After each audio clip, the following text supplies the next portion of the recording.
The last lesson talked about intersecting chords. We talked about when you have two chords that intersect, I'll call them A, B, C, D, they're pieces, that the pieces, the product of the pieces are equal to each other. Well, what happens when the chords do not intersect? Well, some basic things happen, but it's some things that maybe we don't think about. So if you have two chords that are congruent, so say for instance that I have this chord and this chord, and they are the same length. What that means then is that they are equidistant. Equidistant means equal, distant, equally distant from the center of the circle. So what that means is this, that if I have the center of the circle, that the distance is the same to both of those sides, okay? Conversely, right, if P then Q, and then if Q then P, if two chords are equidistant from the center, then the chords are congruent. So what does that look like in a problem? It's pretty basic. M is the center. CE is 8. So this piece is 8. Find AB. Well, what you notice is that ME is 4 and we'll call that F. MF is 4. That means that AB has to equal CD. Well, the other thing that we know is that not only they're equidistant and they've been bisected. If two chords are equidistant from the center, then their distances, that piece bisects them. So that means that ED is 8, and that means that AB is the same length as CD. And so that means that AB is 16.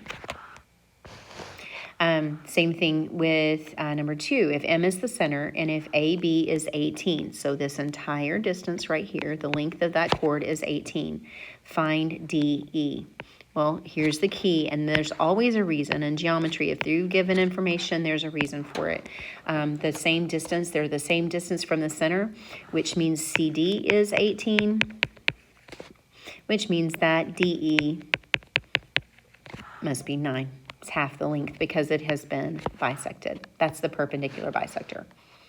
Okay, so we have a diameter. So if we have a diameter right here, diameter goes all the way across the circle. It's the longest chord of a circle.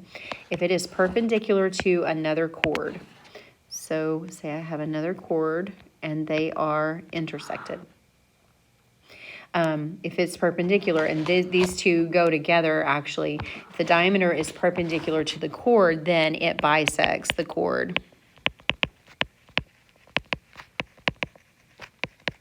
Which is really what we came from in the last one, because if this is part of the radius, it could be extended, see, and so that's what happened. That's why in the previous problems that those were bisected. So the chord is bisected. So those two pieces are equal. And then the other is the opposite is true also. So one is I know the diameter is perpendicular, therefore the chord is bisected. Or if the chord is bisected, then I know that the segment is a diameter.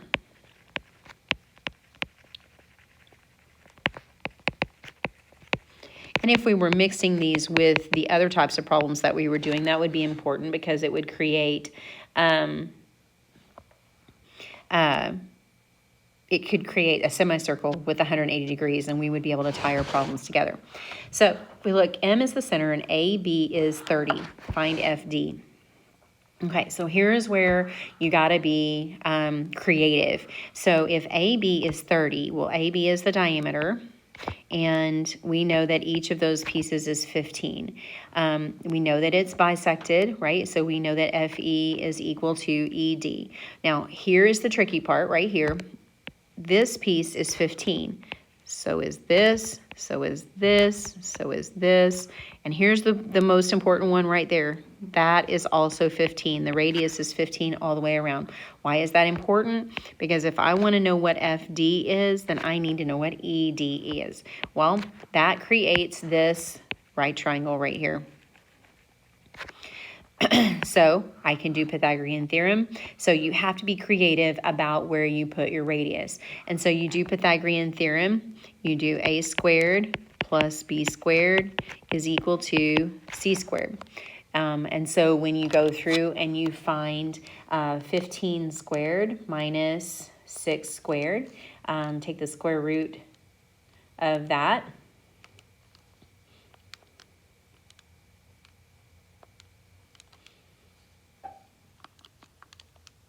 You get 13.7.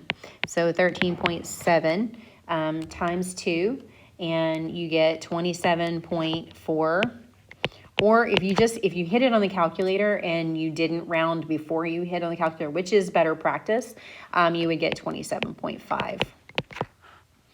And we would be definitive about where you should round it.